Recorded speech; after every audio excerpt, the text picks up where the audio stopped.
제2의 상징 동물은 문어인데 제이는 진짜로 문어가 된 적이 있습니다. 시즌 8에서 나온 제2의 팬티는 시즌 10에서 확인할 수 있습니다. 로이드의 심볼은 뱀에서 용이 됐는데 이것은 뱀이 용으로 진화한다는 전설에서 모티브를 가져와 로이드의 성장을 표현한 것입니다. 닌자들의 무기에는 닌자고 어로된 닌자들의 이름이 있습니다. 초기의 카이는 애쉬라는 이름을 가지고 있었습니다. 참고로 애쉬라는 이름을 가진 연기 마스터가 존재합니다. 카이는 니아가 어릴 때 니아를 위해서 무기로 저글링을 했는데 실수로 다리에 무기를 떨어뜨리자 니아가 엄청 좋아했다고 합니다.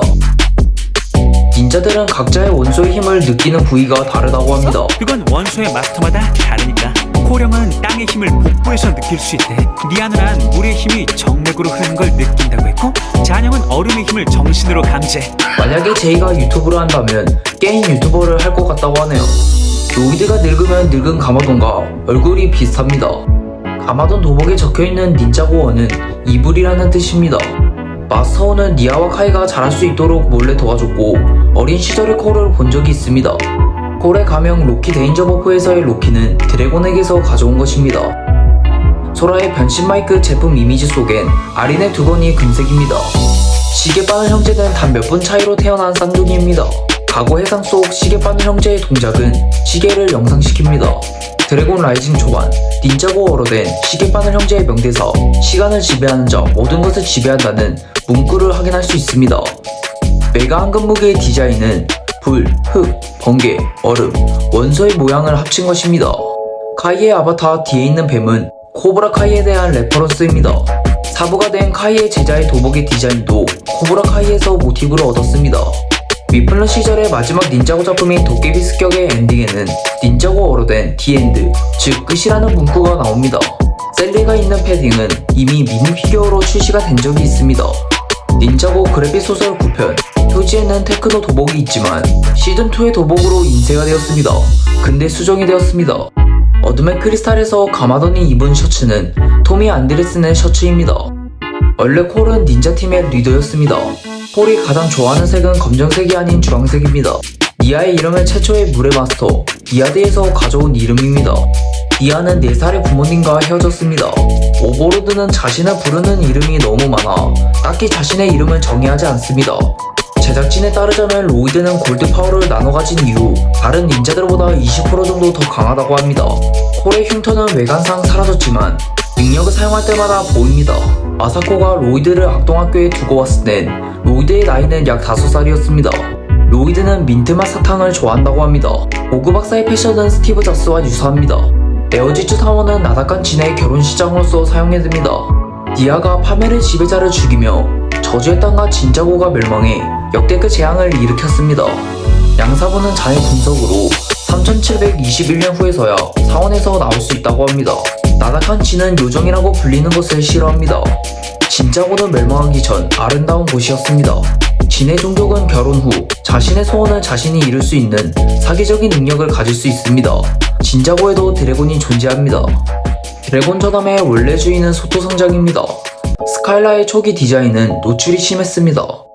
초기의 하루미는 사이보그 박사처럼 거미 사이보그로 등장할 예정이었으나 옹기키드의 스파이더킨이 있었기에 결국에 폐지되었습니다.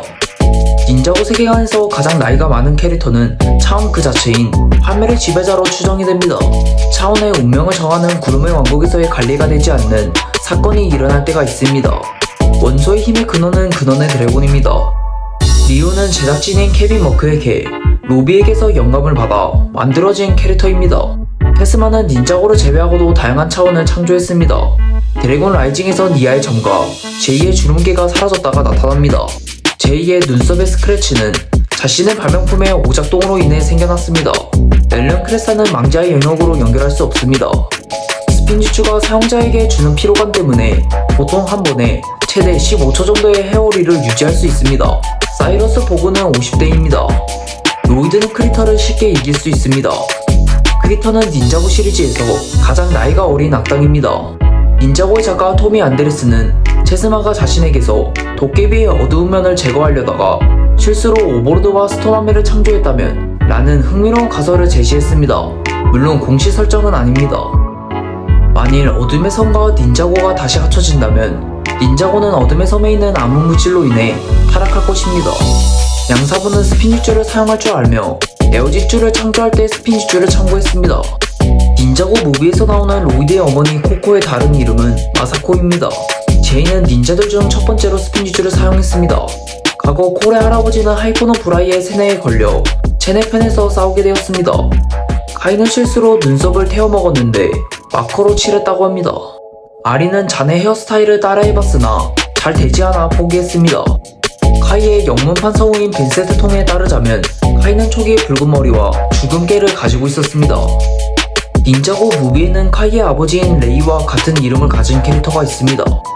어둠의 크리스탈에서 니아가 바다 한가운데에 엄청난 수용돌이를 일으켜 어둠의 섬과 닌자고가 하나로 합쳐진다는 아이디어가 있었으나 제작 단계에서 폐지되었습니다. 니아와 로이드는 잠재력 개방 이전부터 능력을 제어했습니다.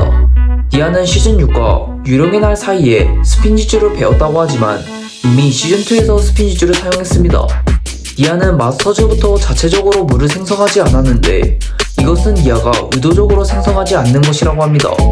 니아와 공식적으로 닮은 딜라라는 니아와 관련 없는 출신의 캐릭터라고 합니다. 니아가 가장 좋아하는 색은 파란색입니다. 마야의 초기 이름은 니아는 니아드의 후손이 아니라고 합니다. 마야는 과거 해상 속 모습보다 현재가 더 젊어 보이는데 이것은 단지 잘못된 디자인 선택 때문입니다. 참고로 현재의 마야는 제이의 어머니와 얼굴이 동일합니다. 제이의 어머니의 이름은 공식적으로 나오지 않았지만 제작진은 리버 고든이라고 부릅니다. 제이의 어머니는 토미 안드레스의 아내가 모티브라고 합니다. 제작진은 크리폰 고든이 아나콘드라의 전쟁 때 원소의 마스터와 함께 싸웠을 가능성이 있다고 합니다. 어둠의 크리스탈의 포스터는 엔드게임의 포스터를 오마주했습니다. 결국 두려워하는 모습을 보여주는 거울 속 닌자들의 모습은 현실이 되었습니다. 니아와 처음으로 키스한 캐릭터는 제이의 클론입니다. 저는 유일하게 머리색이 3번이나 바뀐 닌자입니다. 자는 보그타워에서 다시 만들어졌어도 동일한 인물이라고 합니다. 와이드파이어는 드래곤과 소통이 가능합니다. 소라의 한쪽 팔의 우수는 로봇 팔이 아닌 갑옷이라고 합니다. 아린이 가장 존경하는 닌자는 카이입니다. 근원의 드래곤은 차원 자체를 파괴할 수 있으며 차원이 파괴될 시 차원 내에 있는 모든 생명체는 사망합니다. 하루미가 파이터로 도와준 이유는 위대한 파괴자를 풀어준 본인이 파이터라는 것을 모르기 때문입니다. 하루미는 고스 닌자고에서의 사건 이후 가마돈의 부활 계획을 세웠습니다. 제작진은 오버로드가 도깨비냐는 질문에 해석에 맡긴다는 언급을 했습니다. 크리스탈 킹이 다루는 크리스탈 능력도 어둠의 힘입니다. 브라기는 파괴와 어둠은 전혀 다른 개념의 능력이라고 합니다. 위대한 파괴자는 자신을 낳아준 어머니가 있다고 합니다. 파이터는 어머니를 먹었을 가능성이 있습니다.